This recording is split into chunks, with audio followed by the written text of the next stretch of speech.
kita mulai.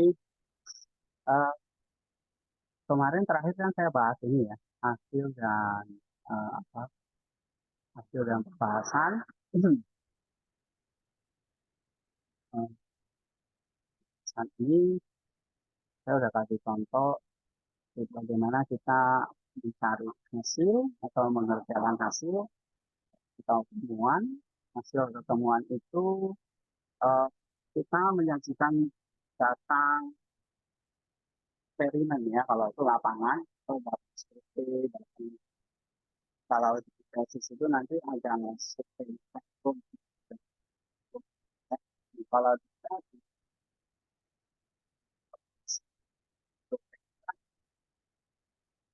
kita adalah literatur, buku-buku yang kita baca, lalu kita kritik, kita referensi. Ya, kemarin kita udah belajar tiga cara referensi, langsung, kutip langsung, paraphrase, dan ringkas. Nah, tadi di awal saya sempat ngobrol sama Juliana. Nah, kayak kayak paraphrase, meringkas itu sebetulnya kayak menulis sendiri, kayak di aplikasi kayak semacam itu sudah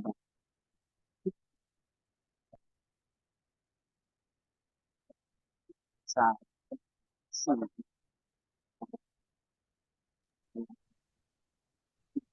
situ. Apa maksud dari itu? Jadi di artikel itu mereka yang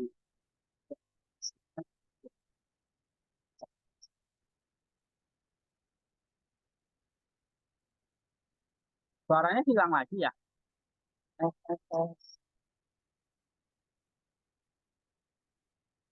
Hmm. eh, Halo, ini sudah jelas belum? Ini harus Kadang jelas, kadang hilang-hilang, Pak. hilang ya. Ini di sini full kok ya. Hah? Mungkin headset ya. Oh,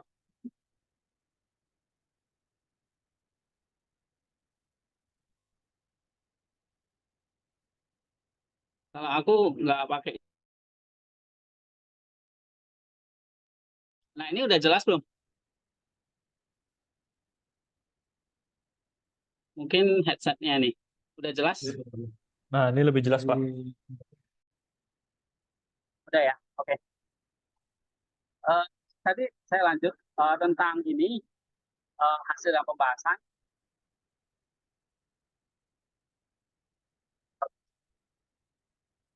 Buat aja. Nah, saya upload dulu. So, headset on board. SMS. Tes. Speaker. Ya. Eh, nah, kalau di hasil pembahasan kita memberikan data survei. Data survei kita kan literatur ya. Contoh tadi kita memberikan data survei kita seperti ini. Jadi surveinya adalah tadi dari primary source ya. Nah, itu yang saya kasih tahu, kita mulai cari konsep dan primary source-nya apa. Gitu ya. Supaya kita nanti bisa memberikan hasil temuan kita. Jadi seperti ini ya.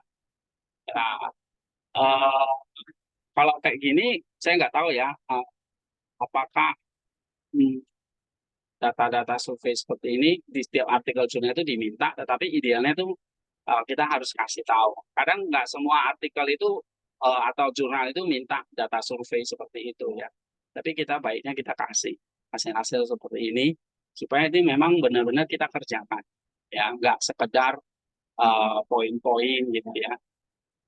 Nah, kemudian itu tentang hasil, tentang pembahasannya adalah, nah pembahasannya kan nanti dari hasil ini kan ada 4 misalnya, itu kita kembangkan, kita interpretasi ya. Kalau pembahasan itu kan artinya kita memberikan tanggapan atau kita memberikan arti ya, atau interpretasi dari setiap poin-poin itu. Lalu ada dialog ya, membandingkan dengan teman-teman sebelumnya. Nah, ini misalnya ini kayak semacam evidence yang kemarin kalau kita pelajari ini, hanya kalau pakai Toolmin itu namanya evidence, ya, atau istilahnya apa ya, eh, ini ya, warrant atau rebuttal-nya juga boleh, dan backing. Ya, ini namanya kita membandingkan, kalau di sini namanya membandingkan teman-teman sebelumnya atau yang kita sebut sebagai dialog.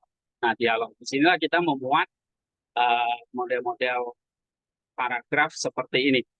Jadi ada data atau evidence, kemudian ada analisisnya, ya. Kalau bisa ditambah rebuttal. Kalau ada rebuttal biasanya ada backing. Tapi kalau nggak ada rebuttal, ya cukup sampai analisis atau warrant. Analisis atau warrant dari data yang kita berikan. Nah, data-data ini tadi kita kutip dari referensi buku-buku, ya, untuk mendukung klaim atau topik. Ya. Nah, ini ya, saya ada kasih PR ya, kita bagaimana kita bacakan paragraf-paragrafnya seperti itu, ya, supaya latihan atau contoh-contoh ada di sini. Nah, sekarang kita bahas tentang kesimpulan ya. Jadi kalau sudah bisa kerjakan langkah 1, hasil ketemuan, kemudian ada pembahasan, ya, maka langkah ketiga adalah kita kerjakan kesimpulan. Nah, kesimpulan itu apa? Nah, di sini udah saya kasih ya, di materi yang 28 halaman ini ya. Nah, kesimpulan itu, ya, tapi kalau tadi pembahasan ini saya udah ada contoh-contoh. Intinya kalau pembahasan itu kita interpretasi, terus kita dialog, dan di akhir biasanya kita kasih petunjuk untuk penelitian lanjutan. Ya. Nah, ini saya kasih contoh-contohnya. Oke. Nah, kemudian kesimpulan. Kesimpulan itu memuat apa saja? Pertama, kita meringkas hasil temuan atau penelitian kita. Ya. Bagian apa? Bagian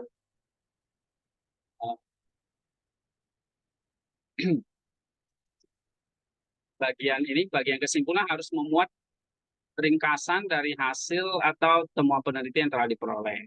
Ya, ringkasan ini harus menunjukkan bagaimana temuan tersebut berkaitan dengan tujuan penelitian yang telah disebutkan.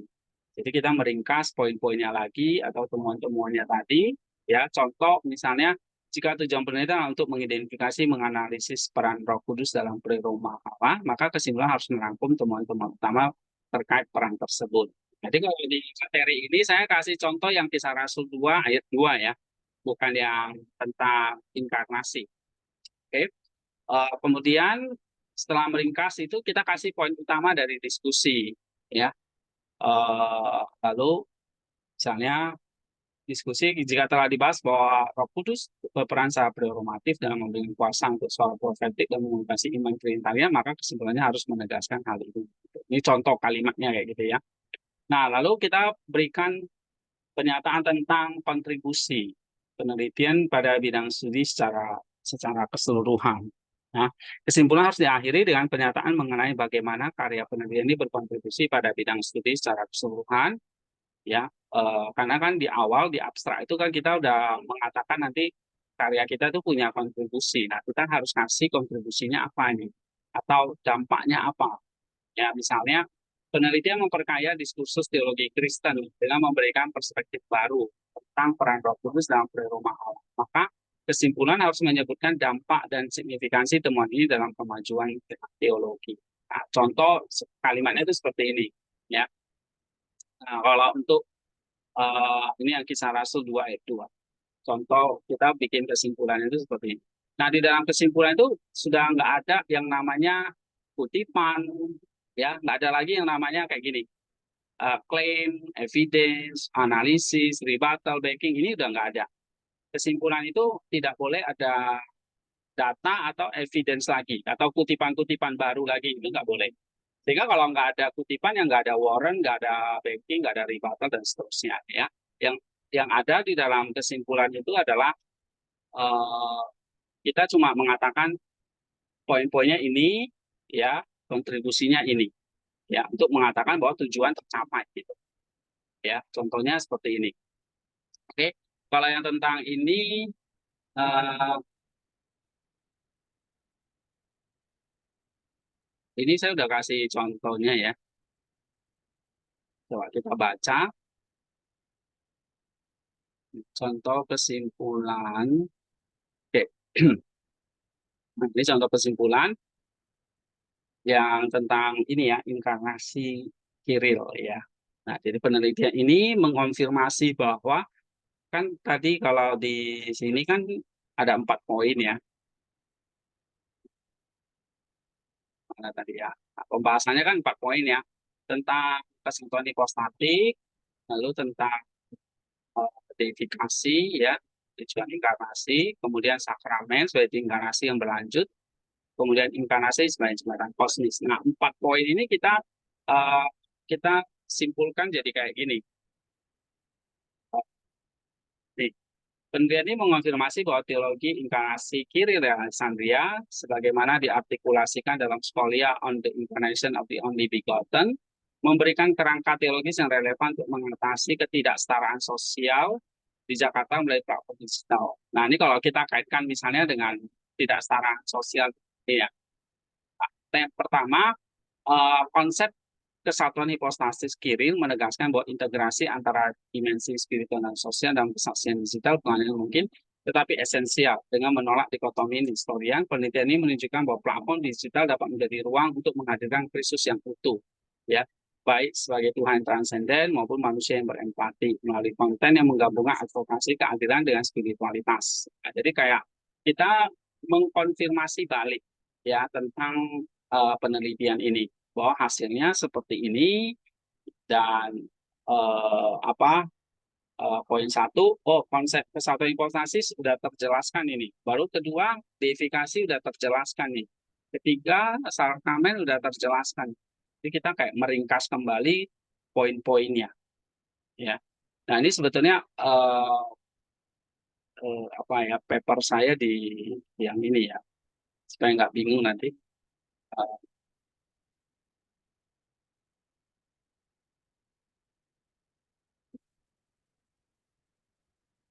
Nah, ini sebenarnya papernya ini.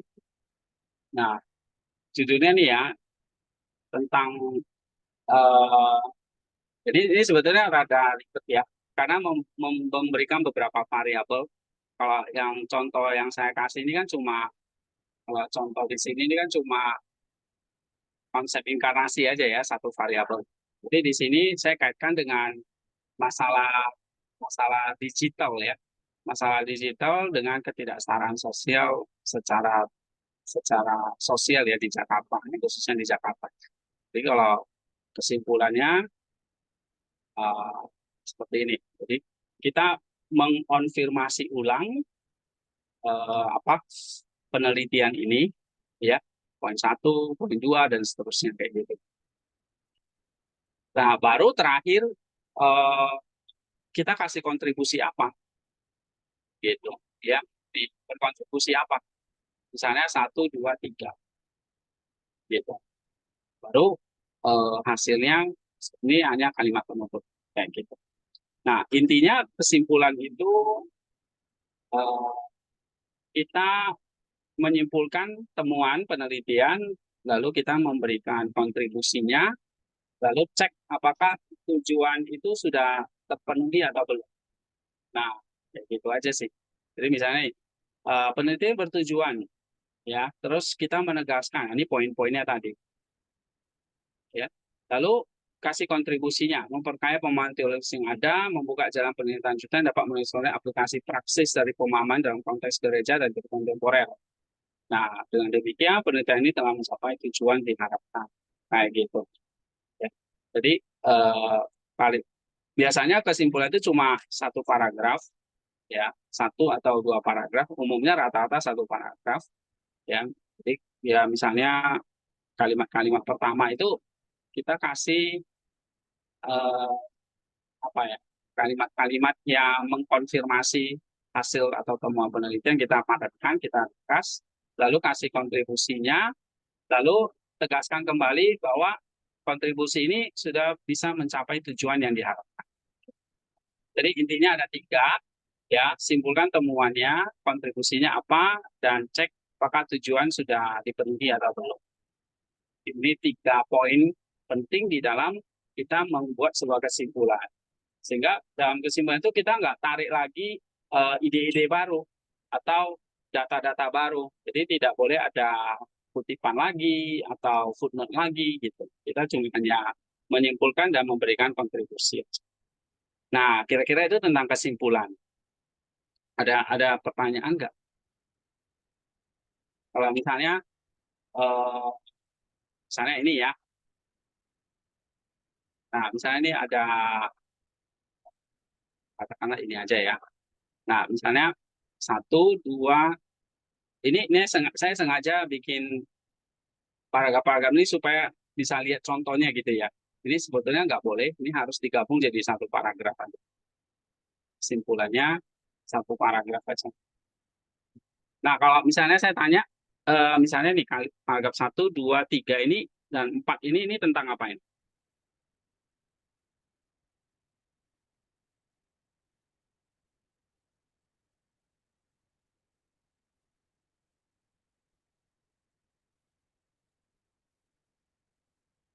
Nih, 1, 2, 3, 4. Ini berarti si penulis ini lagi mengapain ini? Jadi dia jelasin ini ada hipostasis, teosis, sakramen, inkarnasi. Nah, dia sebetulnya jelasin apa ya? Di poin kalau berdasarkan teori ini dia menjelaskan apa? Ini ya, meringkas hasil temuan. Ya, kan tadi ada 4 poin. Ya. 1, 2, 3, 4. Diringkas lagi. Oke, poin-poinnya. Nah, setelah itu kontribusi. Itu berarti kita sedang ini menyatakan tentang kontribusi. Ya. Nah, pernyataan tentang kontribusi. Jadi meringkas hasil temuan kita kasih poin-poinnya gitu ya. Nah, terus kasih kontribusi. Gitu. Oke, setelah itu baru kita kasih kalimat penutupnya adalah tujuan studi ini terpenuhi. Ya, misalnya di kalimat ini. Oke, kalimat ini. Dengan demikian, penelitian tidak hanya mengisi celah akademis tentang teologi historis dan tantangan modern, tapi juga menegaskan bahwa warisan patristik tetap relevan sebagai sumber inspirasi bagi transformasi sosial di era digital. Karya ini membuka jalan bagi penelitian lanjutan seperti eksplorasi penerapan model serupa di kota-kota Asia lainnya, atau integrasi peran kecerdasan buatan dalam memperluas dampak misi inkarnasional. Nah, jadi kita kasih kalimat penutup bahwa tujuannya sudah tercapai. Gitu ya. Atau misalnya kalau di sini ini ada satu contoh, Hilang kayaknya. agak jelek ya. Udah kedengaran? Udah. Nah, udah kedengaran, Pak. Sudah? Sudah, Pak. Oh, oke. Saya soalnya lagi di luar karena apa ya, lagi di luar nih pas kebetulan dapat sinyal yang kurang bagus. Tapi ini udah oke ya. Oke. Nah, kita lihat lagi. Jadi di kalimat kesimpulan itu jangan lupa menegaskan kembali bahwa tujuan yang mau diharapkan itu sudah tercapai. Nah, tujuan itu di mana kita rumuskan nanti di pendahuluan, ya. Oke. Tapi langkah kerjanya adalah memang kita nggak mengerjakan pendahuluan dulu. Kita kerjakan hasil pembahasan baru temuan. Nah, nanti setelah temuan kita baru bahas metode penulisannya atau penelitiannya kayak gimana. Gitu ya. Nah, tentang sebelum langkah keempat, saya jelasin sampai 3 ini ada pertanyaan nggak?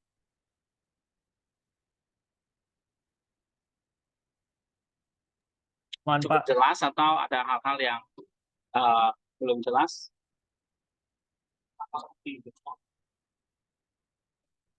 Lanjut dulu Pak, lanjut. Ya, gimana? Lanjut dulu aja Pak. Gimana? Aman Pak, belum ada pertanyaan Pak. Oke, lanjut dulu ya. Jelas semua ya. Nah, kita masuk ke apa? Eh, Tentang metode ya.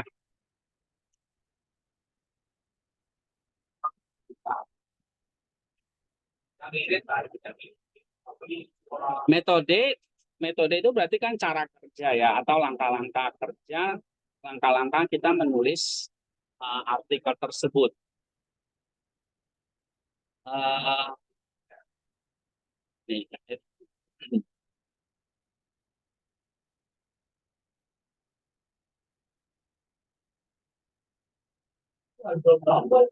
nah, dalam metode itu ya, beberapa poin penting yang kita mesti sebutkan ya. Kalau di sini dia katakan satu, waktu kita nulis metode, kita harus kasih setup atau sumber data penelitian kita ya.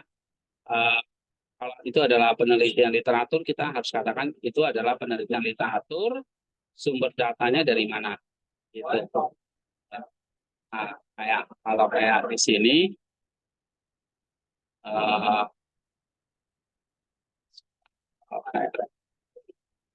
kalau kayak di sini itu ini ya. Eh, Kita contoh ya, misalnya ini ya.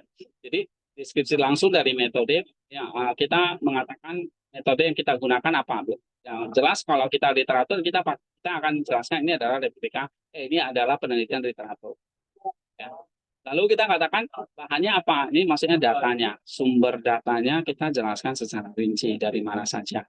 Ya, dari buku atau dari majalah, dari ensiklopedi dan sebagainya. Lalu kita jelaskan bagaimana prosedur yang kita pakai, langkah-langkah yang kita pakai dalam mengolah data, ya. Prosedur atau apa ini analisis datanya. Oke. Nah, jadi ada sumber data, lalu bagaimana kita menganalisisnya. Nah, kan saya sudah ajarkan kemarin cara menganalisisnya kan pakai sistem mengkode, lalu mengelompokkan, ya kan, dan membuat tema. Nah, itu kita jelaskan, gitu, ya. Lalu bagaimana kita mengambil data? Teknik apa yang kita pakai untuk mengambil data? Nah, teknik pengambilan data itu kan kita pakai referencing dengan paraphrase atau meringkas atau mengutip langsung, gitu. Nah, itu teknik kita mengambil data. Ya. Nah, hal-hal itu yang perlu dijelasin. Ya, misalnya contohnya kayak gini.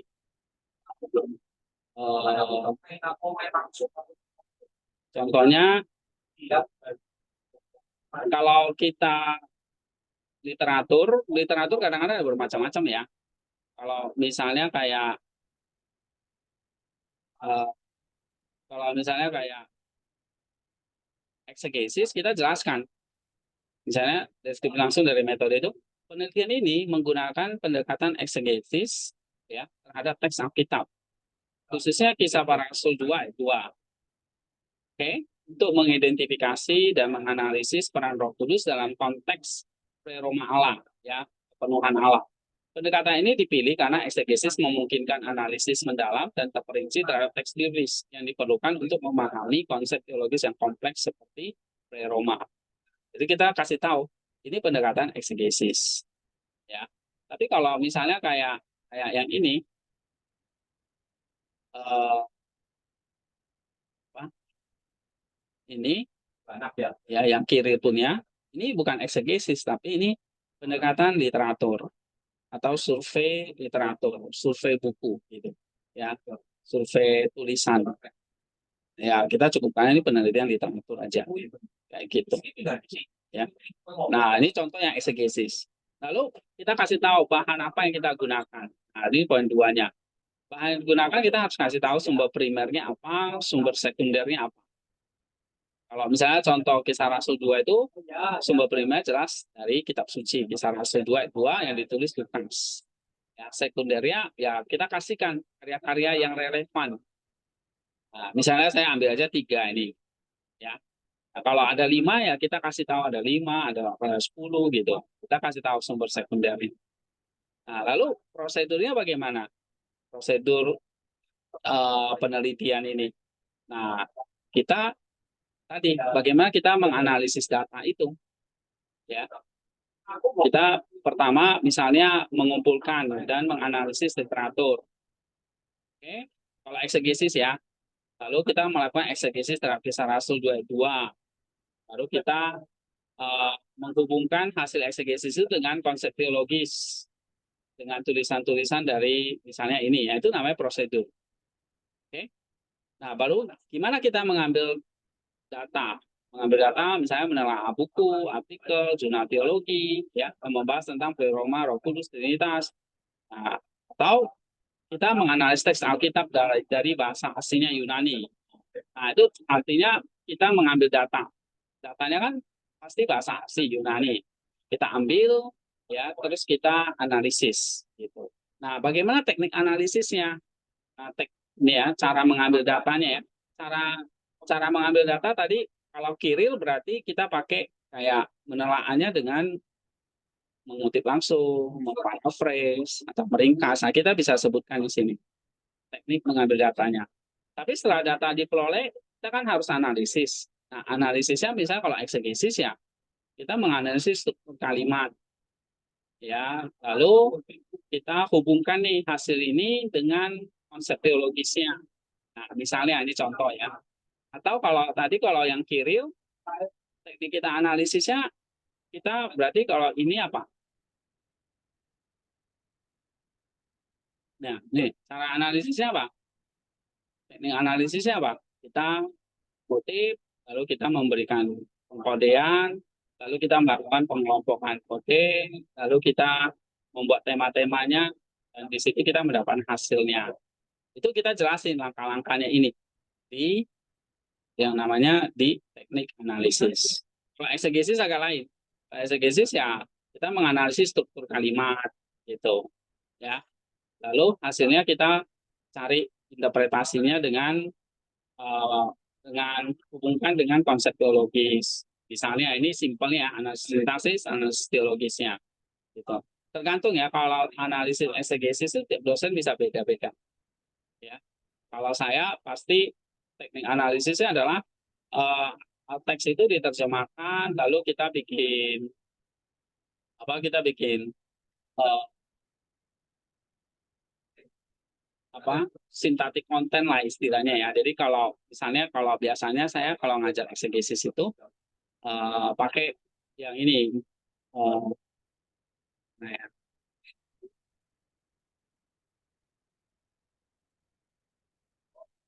Nah, ini pakai ini.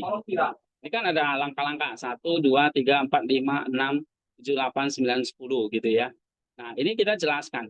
10 ini adalah kita menganalisis data. Kayak gitu.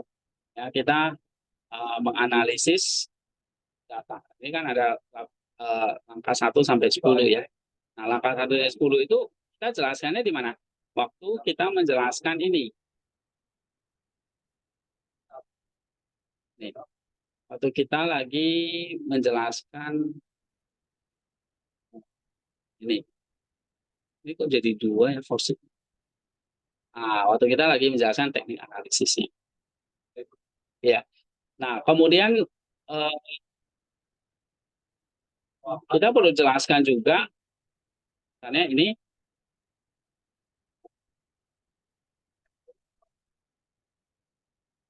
ya, kita juga perlu jelaskan penelitian ini tidak menggunakan desain eksperimen, tetapi mengandalkan pendekatan kualitatif melalui analisis teks dan studi literatur. Desain penelitian bersifat deskriptif dan analitis, berfokus pada interpretasi dan pemahaman teks menulis. Komponen teorisnya seperti modelan, penelitian mengintegrasikan komponen teoris dan teori sistematik untuk membangun argumen bahwa Roh Kudus berperan sebagai rumah Allah. Pemodelan teori ini didasarkan pada analisis dan literatur teologi yang ada. Ya, jadi kalau mau lengkapnya itu pertama kita harus ngasih tahu ya apa deskripsi langsung dari metodenya, bahannya apa, kemudian prosedur utamanya apa, bagaimana mengambil data, bagaimana menganalisisnya, bagaimana mendesainnya, dan kalau ada permodelannya kayak gini. Itu yang lengkap gitu ya. Tapi kalau misalnya nggak selengkap ini, minimal kita harus punya 4 ini, ya. Apa sumber datanya, lalu bagaimana mengambil data, dan bagaimana mengolah data. Minimal 3 ini. Ya. Sumber data setup-nya itu penelitiannya pasti penelitian literatur atau eksegesis ya. Nah, baru nanti yang kedua sumber datanya dari mana? Sumber datanya dari mana? Itu kan tadi selalu ada literatur primer ya, sumber primer dan sumber sekunder itu. Lalu bagaimana kita mengambil datanya? Tadi ada data source dan bagaimana kita mengambil data? Tadi mengambil datanya melalui referencing ya. Misalnya kalau di sini melalui telah buku atau menganalisis tes Alkitab ya, dan sebagainya ya. Lalu langkah berikutnya adalah bagaimana menganalisis data. Analisis data tadi kalau dia eksegesis ya dia ada langkah-langkah analisisnya ya. Misalnya analisis sintaksis, analisis teologis, atau kalau pakai misalnya kayak saya ngajak eksegesis kan ada langkah-langkahnya. Ini kita bisa jelasin. Ini ada analisis sintaksisnya, ini ada analisis teologisnya, kayak gitu.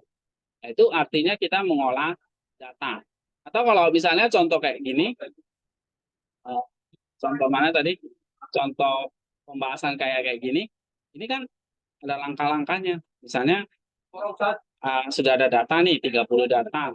Lalu kita bikin kode, kita pengelompokan, kita bikin tema utama, kita mendapatkan hasilnya. Dari hasilnya terus kita interpretasi dengan buku-buku lain. Nah, itu semua dijelasin di sini di teknik analisisnya. Ya. Bentar ya, ini saya oke dulu supaya satu file aja.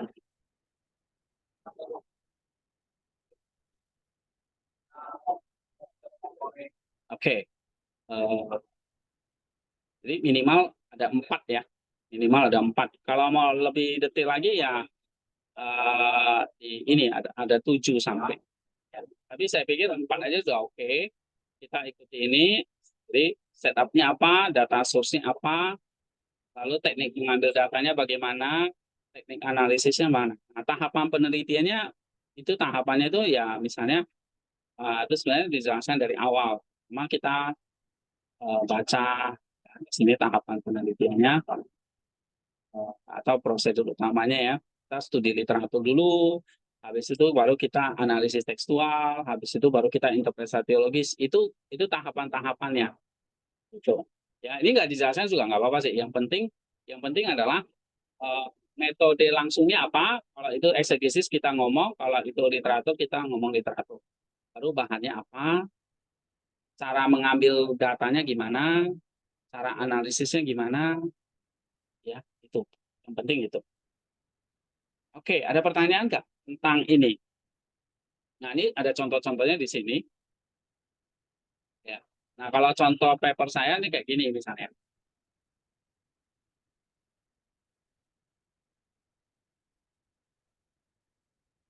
Ini judulnya gini ya, Inkarnasi Digital Kiril di Jakarta, menjembatani jurang ketidaksetaraan sosial melalui kerangka teologis patristik. Jadi ini teorinya bagaimana konsep inkarnasi itu sebetulnya konsepnya itu bisa dipakai di dalam masalah digital untuk mensosialisasikan tentang ketidaksetaraan sosial ini. Ya. Nah itu inti papernya. Lalu saya bikin metodenya kayak gini. Nah, oke ya, coba latihan ya. Coba latihan, misalnya kalimat satu ini. Ini menjelaskan apa?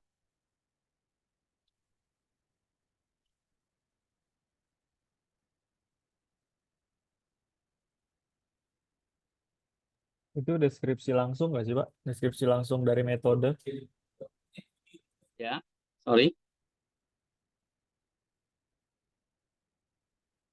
Itu ini nggak sih, Pak? Deskripsi langsung dari metode. Kalau dari yang punya Bapak yang poin 1 ya.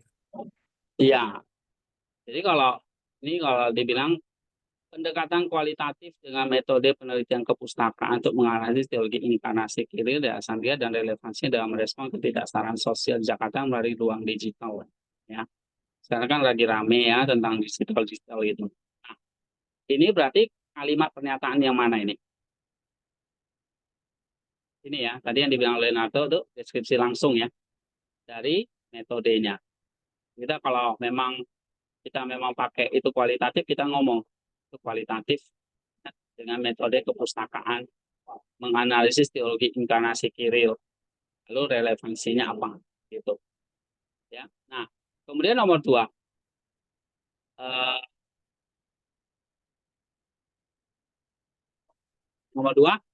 bahan penelitian utama adalah karya primer Kiril, Scholia on the Incarnation, serta beragam literatur sekunder terkait teologi digital, ketidaksetaraan sosial, Jakarta, teologi inkarnasi, dan kajian interdisipliner.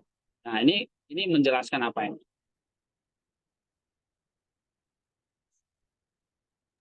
Yang utama yang digunakan. Menjelaskan bahan yang digunakan, ya kan? Jadi bahan primernya apa?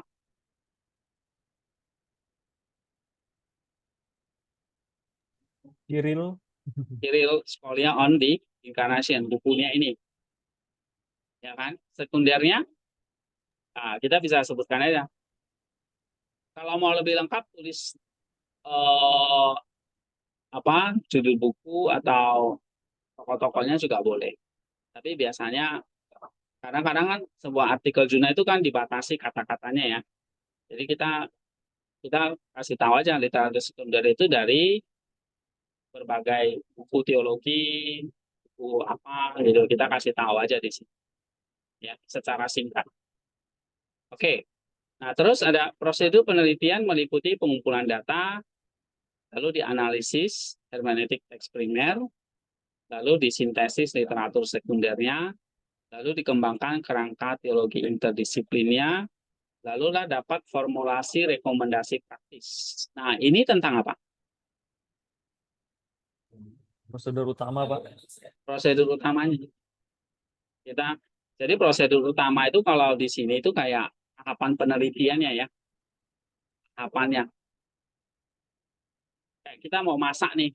Pertama kita belanja dulu. Habis itu kita bersihin sayurnya. Habis itu baru cemplungin masak tuh sayurnya. Nah, habis itu baru dihidangkan. Nah, itu namanya tahapan penelitian. Ya. Tadi tahapan masak gitu. Nah, ini tahapannya gimana? Tahapannya aku kumpulin data dulu. Baru kaji yang punya Kiril. Ya. Gabungkan dengan yang literatur sekunder. Nah, baru kembangkan ini dan ini. Nah, itu namanya tahapan tahapan penelitian. Ya, itu. Oke. Lalu nih, data dianalisis secara kualitatif, deskriptif, dan interpretatif melalui interpretasi teologis, lalu analisis kontekstual, sintesis konseptual, serta proses deduksi dan induksi. Nah, ini apa? Kalimat apa ini?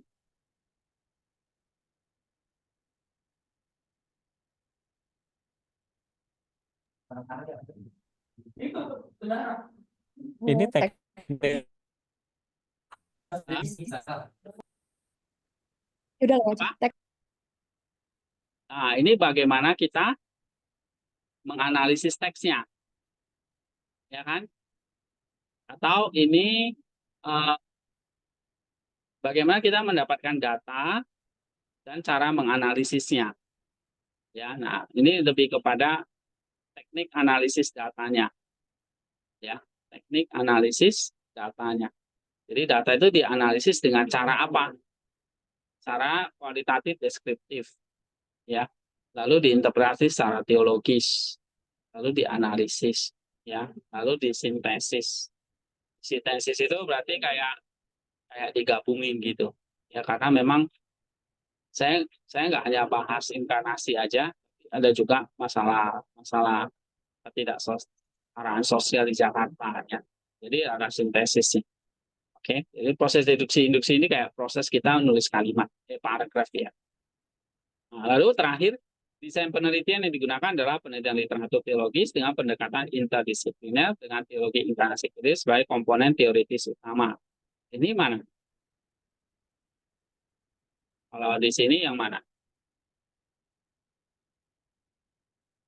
Ini ya, permodelannya. Oke. Nah, coba dari situ yang nggak ada yang mana? Dari ini tadi, ini kan ada berapa kalimat ya? 1, 2, 3, 4, 5. Berarti ada 5 komponen nih. Yang nggak ada yang mana? 1 ada nggak tadi? Ada. Ada. 2, Yang nggak ada, 2 ada. 3, Ada, Pak. 3 ada Ada. ya. Teknik mengambil datanya Ada. nggak ada ya. Nggak. Analisisnya Ada. ada. Ada. Setupnya Ini Nggak ada. nggak ada. Nggak kualitatif ada. ada ya. Oh, ada ya. Ya ini kualitatif ya. Terus Oh, oke. komponen teoritis atau permodelannya Ada. Ada. ada. Oke. Jadi yang nggak ada, yang kurang misalnya gimana nih mengambil datanya ini nggak dijelasin ya. Oke. Tapi saya pikir minimal ada komponen-komponen inilah ya, rasa metodenya. Oke, kalau mau memudahnya, ingatnya tadi kalau di sini ikuti ini aja lebih gampang ya.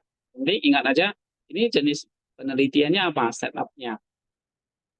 Lalu sumber datanya apa ya. Nah, lalu gimana bikin tahapannya? Lalu cara mengambil datanya gimana dan menganalisis datanya.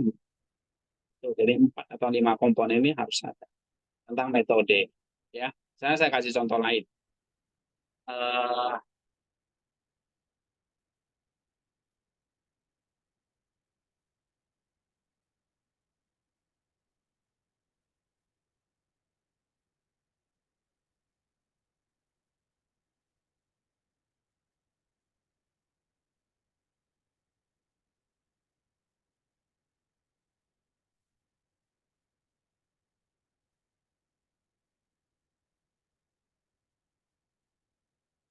nah, ini ada artikel judulnya ini tentang manusia ya dalam teologi dari Gregorius dari Nisa dari penciptaan hingga pemulihan akhir. Jadi, gimana mengkaji pemikiran Nisa tentang manusia. Apa sih pandangan dia tentang manusia? Oke. Nah, menurut Nisa. Nah, sekarang ini ada metode nih.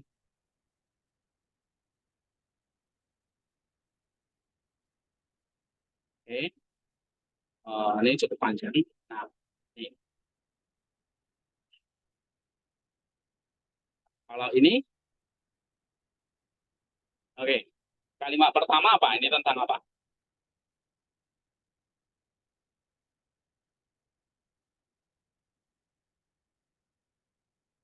Ini bahan yang digunakan. Bahan yang digunakan, benar. Jadi, saya jelasin bahan-bahan yang dipakai ini karya Nisa, On the Making of Man, lalu ada On First Principle, lalu buku apa? Ini sebagai first source-nya. Ya. Terus kalimat kedua. Ini. Ini juga masih bahan nggak sih, Pak? Bahan sekunder ya? Bahan. Betul. Ini secondary source-nya. Ya. Ini secondary source-nya. Oke, terus prosedur utama dalam penelitian ini mencakup identifikasi, pengumpulan, analisis teks yang berkaitan dengan pandangan Nisa tentang manusia, mulai dari penciptaan hingga konsep apokastasis. Ini apa? Prosedur utama. Prosedur utama, ya kan? Ini. Atau istilahnya, kalau di sini tahapan penelitiannya. Ya, oke. Langkah-langkah utama meliputi pengumpulan teks, pembacaan kritis, dibandingkan, analisis kritis. Ini apa ini?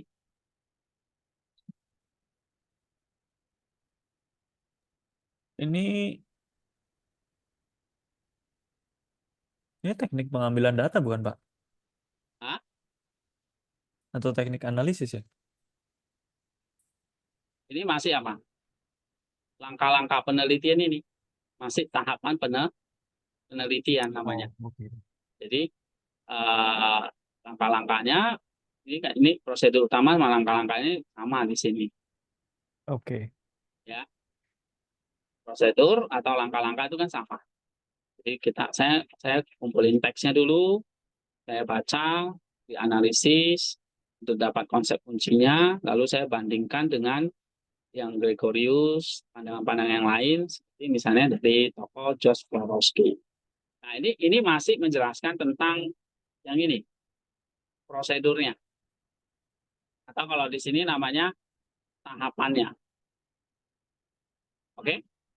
Nah, sekarang ini analitis kritis terhadap kontribusi dan inovasi Panagos dan kontribusi. Oh, ini sampai sini ya. Nah, sekarang ini teknik pengambilan data yang digunakan adalah studi literatur di mana teks utama dan struktur dulu dianalisis secara mendalam. Pengumpulan data dilakukan melalui sumber-sumber. Nah, ini apa ini? Saya menjelaskan tentang apa? Teknik Pengambilan mengambil, data. Bila iya, data. teknik mengambil data. Ini teknik pengambilan data. Lalu pengumpulan data dilakukan dari sumber-sumber tersedia dalam format cetak maupun digital. Teknik analisis yang digunakan dalam penelitian adalah analisis tematik dan komparatif. Analisis tematik untuk mengidentifikasi dan mengkategori tema-tema utama karya Gregorius. Jadi kalau analisis tematik itu seperti ini ya. Ini namanya analisis tematik. Jadi kita menemukan temanya. Nih, ada berapa tema? 1, 2, 3, 4. Ini namanya analisis tematik. Ya, analisis tematik. Nah, kalau misalnya ini teknik analisis digunakan berarti adalah analisis tematik dan komparatif. Analisis tematik digunakan untuk mengidentifikasi dan mengkategori tema-tema utama dalam kategori terkait penciptaan, kebangkitan, dan apokastasis. Ini berarti apa nih? Kalimat apa?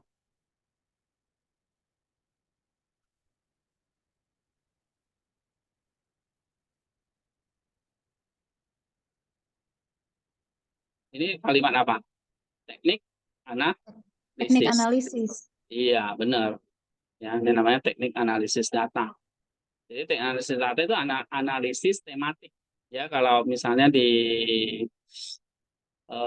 buku ini teknik analisis data kan kalau di awal itu saya pernah jelasin analisis data kan tekniknya ya kayak transkripsi, pengkodian dan sebagainya ini sebetulnya adalah teknik analisis data secara umum, tapi kita bisa persempit itu namanya tematik, analisis tematik. Ya. Ini namanya analisis tematik. Oke. Jadi kita mencari tema-tema yang muncul di dalam teks itu. Kayak contohnya ini, yang digunakan adalah saya mengidentifikasi, ya maksudnya ini kayak kita cari kutipannya lah ya, lalu mengkategori tema-tema. Nah kan kayak gini, kita kategori tema-temanya. Nah ini kita kategorikan kan tema-temanya. Oh ada 1, 2, 3, 4 gitu. Kita bisa sebutkan di sini. Kita kategori tema-temanya. Ya kan? Nah, ini teknik analisisnya. Ya. Lalu kalau memang ada lagi komparatif ya kita tulis, kita komparatif, kita bandingkan dengan pandangan yang lain. Ya. Sehingga kita dapat inovasinya, kontribusi unik dari Gregorius ini. Oke, terus yang ini. Penelitian ini menggunakan desain penelitian kualitatif dengan pendekatan historis dan teologis. Desain ini memungkinkan peneliti untuk menggali makna dan signifikansi pandangan Gregorius dalam konteks teologi Kristen serta memahami perkembangan pemilihan teologis dari waktu ke waktu. Ini kalimat apa ini? Desain, Pak. Desain penelitian. Hah? Jadi Setup, kalau di sini desain atau setup penelitian nih. ya desain penelitian ya, desain eksperimennya.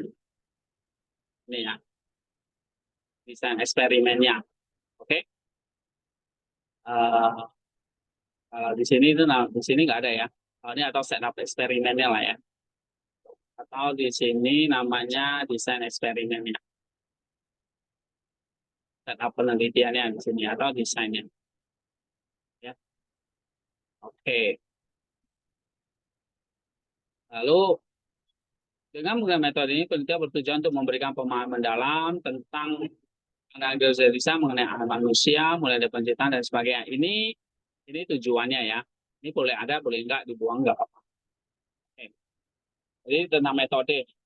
Kira-kira udah paham belum? Apa-apa saja komponennya? Coba kita ulangi. Satu, harus ada Deskrip, uh, dat- setup data, eksperimen, ya kan? Terus data source, sumber data, source. ya kan?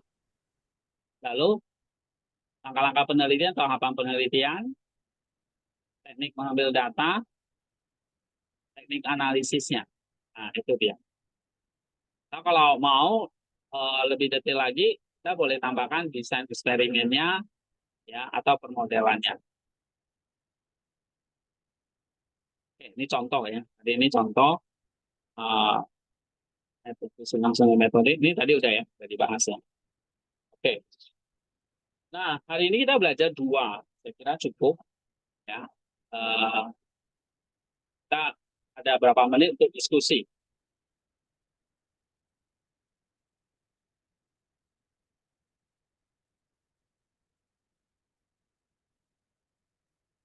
Kalau ada diskusi nggak? Kita pahami aja dulu langkah-langkahnya atau teori-teorinya gini. Ya. Nanti baru coba diterapkan nanti dalam tugasnya.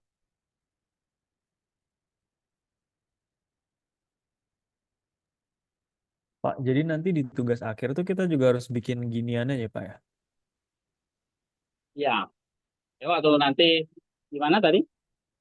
Maksudnya kalau untuk ini kan tugas akhirnya kan ada disuruh bikin paper sesuai dengan metode ini kan. Jadi nanti ini tuh harus kita cantumkan juga gitu di dalam papernya. Ya, ya. Nanti ada satu subjudul namanya metode kayak gini. Kita harus jelasin. Oke. Ya, atau contoh Oke. tadi ini. Contoh, misalnya ini contoh artikel yang udah jadi ya. Nah, ini judul, lalu nanti ada abstrak, ada kata kunci, pendahuluan. Pendahuluan saya belum jelasin ya. Terus metode. Nah, jadi ada metode. Nah, hasil, ya, hasil, terus nanti kesimpulan. Ya, harus ada semua. Ya. Hmm. Ini sebenarnya papernya belum jadi. Yang ini yang nanti, saya contoh ya. Nah, ini kayak kesimpulan. Memang kita harus ngasih semua kesimpulannya seperti ini. Ya.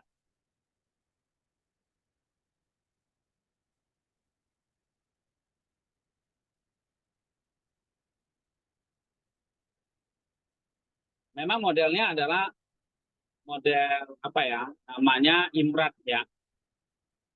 Modelnya IMRAT seperti ini. Jadi ada abstract title, lalu uh, metode, ya, introduction, metode, hasil pembahasan, nanti kesimpulan. Nah, metode ini kita harus bahas di sini. Kalau model seperti ini, tapi nggak semua jurnal juga minta metode, ya. Tapi umumnya kalau artikel internasional itu semua pada minta. Ini apa? Ini yang saya ajarkan. Ini yang saya ajarkan itu metode ini ya, karya ilmiah untuk jurnal internasional bereputasi ya. yang sudah terindeks Scopus. Gitu. Jadi saya ngajarnya nggak mau tanggung-tanggung, langsung yang versi sulitnya, paling sulitnya. Ya.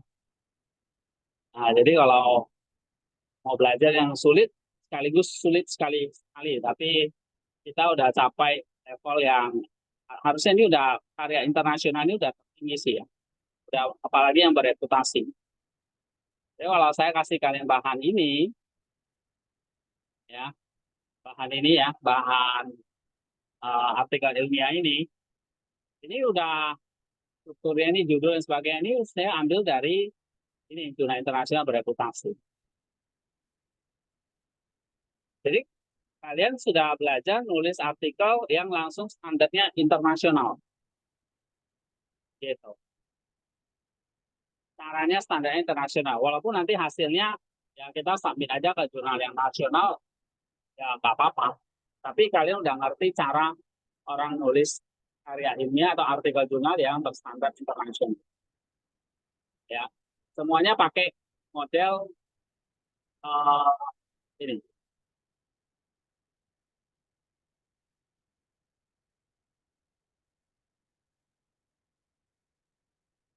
Dia namanya model Imran. Mungkin di STTRI kan nggak pakai model ini ya. STTRI mungkin uh, dia hanya dia nggak ada kayak ada hasil dan pembahasan gitu nggak ada kan. Mungkin dia maksudkan itu hanya hanya poin-poinnya aja gitu.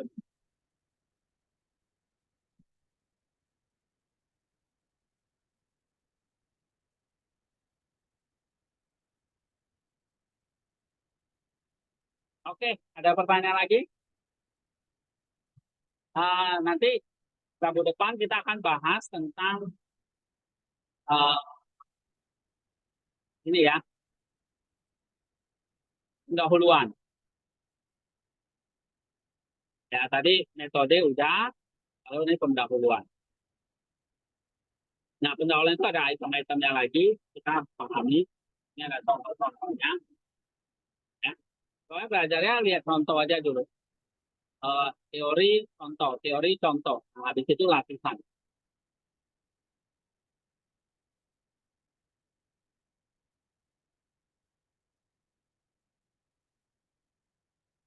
Oke,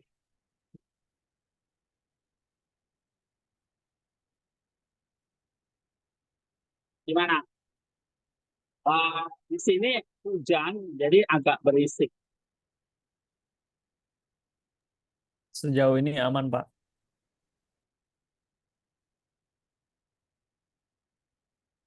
Hujan deras banget.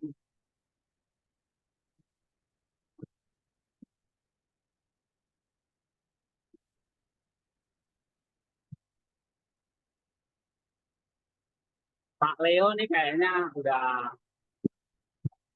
By the way, udah ada topik belum?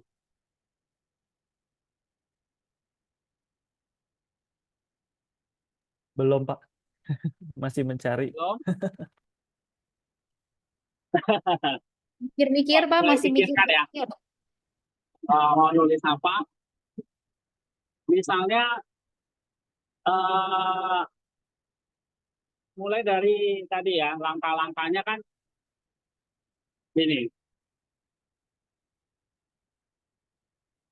Kalau kalian tadi perhatikan metodenya,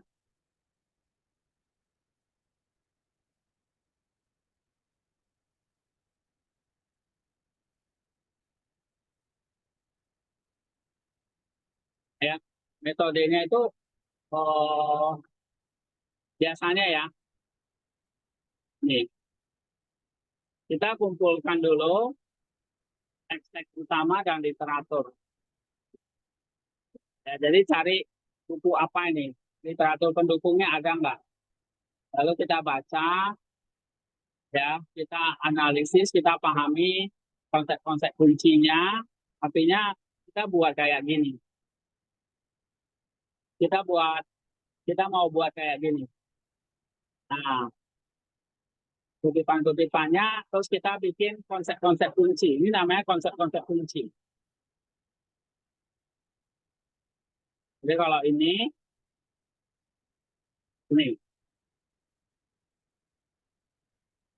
konsep-konsep kunci yang diajukan oleh Gregorius. Nah, kalau ini konsep-konsep kuncinya ada ini 1, 2, 3, 4, 5, 6, 7, 8, 9. Nah, kalau kita udah dapat ini udah gampang. Konsep-konsep kuncinya. Lalu nanti eh, setelah setelah konsep kunci, kita baru apa? Nah, tadi ya, kita bikin temanya ya. Jadi kalau di sini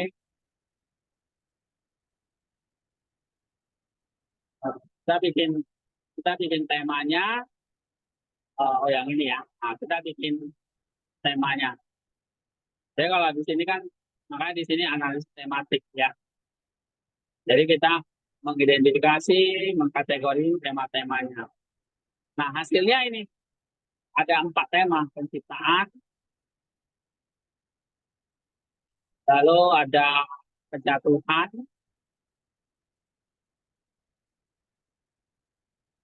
lalu ada eh, pemulihan ya, keselamatan, dan nanti pemulihan akhir, pemulihan universal. Jadi ada 4 tema.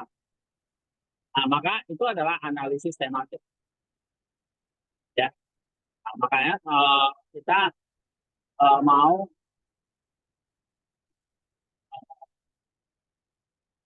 mau coba dulu, kalian mulai coba dulu cari topiknya apa, terus baca, cari kutipannya, terus cari tema-temanya apa. Gitu. Nggak dengar ya suara saya ya? Oke deh, ya aman ya. Ini kalau misalkan dari yang paper yang semester lalu nggak apa-apa ya Kak ya? Apa? Kita ambil topiknya dari paper yang semester lalu, boleh?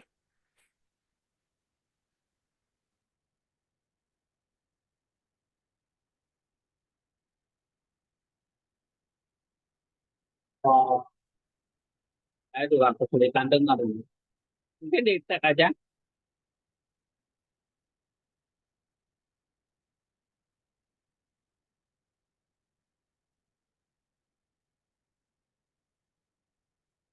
Oh ya, ini udah. Halo. Pak, misalkan dari ambil topiknya dari paper semester lalu, misalkan dari paper PB gitu boleh? Boleh. Boleh. Jadi kalau mau eksegesis, ya eh, pakai metode eksegesis ya. Studi PP. Oh, studi PP ya, berarti bukan eksegesis ya. Misalnya apa topiknya?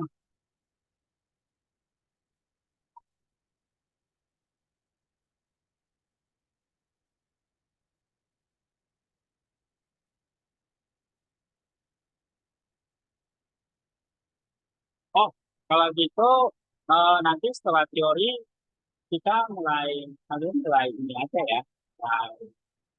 Nah, kaji topik apa ya, eh, lalu coba bahan-bahannya ada nggak. Nah, nanti baru, karena kalau nggak ada bahan-bahannya kan kayak kita mau masak nih, tahu mau masak apa, tapi nggak ada bahannya kan nggak bisa juga. Kita tahu nih mau bikin bahannya dari mana, tapi cari dulu bahan-bahannya itu ada nggak. Jadi sumbernya ada. Oh, kalau tugas antropologi boleh aja, itu kan doktrin manusia ya. Kayak tadi Misa itu kan bahas tentang manusia, boleh. Itu literatur ya. Kalau eksegesis boleh, mau yang psikologis juga boleh. Jadi bebas saja. Ya, cuma yang penting adalah mulai eh, coba mulai cari eh, apa ya, kutipan-kutipannya itu. Mungkin langkah awal ya kutip langsung aja nggak apa-apa, kayak lebih cepat ya. Kalau bisa di paraphrase, itu dapat 30 kutipan ya, atau minimal 30 lah ya. Nah, itu nanti baru kita kelompok-kelompokin. Jadi baru dapat temanya apa. Karena nanti dipersempit lagi, dapat temanya jadi 3 atau 4. Nah, 4 itu asalnya kita uraikan di 4. Nah, kayak gitu cara kerja. Jadi saya mementingkan bagaimana kita dapat hasil dan pembahasan dulu. Itu dulu. Kalau itu udah kelar, ya paper kita sih sebetulnya udah 50-60% ya selesai sih. Tinggal bikin metode, kesimpulan, pendahuluan itu nggak terlalu panjang. Yang panjang itu yang sulit kan di hasil dan pembahasan. Jadi kalau di metode ini itu ininya yang paling sulit di sini.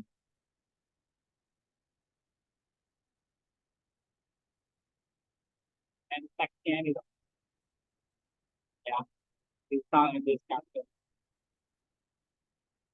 Oke. Yang lain-lain sih abstrak, itu gampang.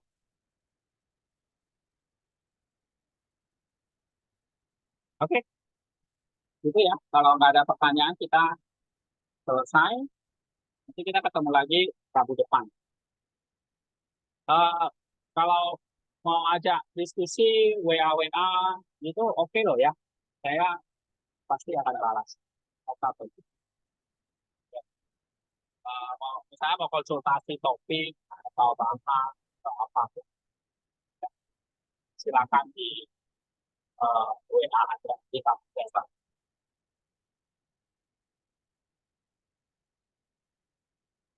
Gitu Baik, Oke, Pak. Pak. Thank you, Pak. kita Terima selesai kasih, ya. Pak.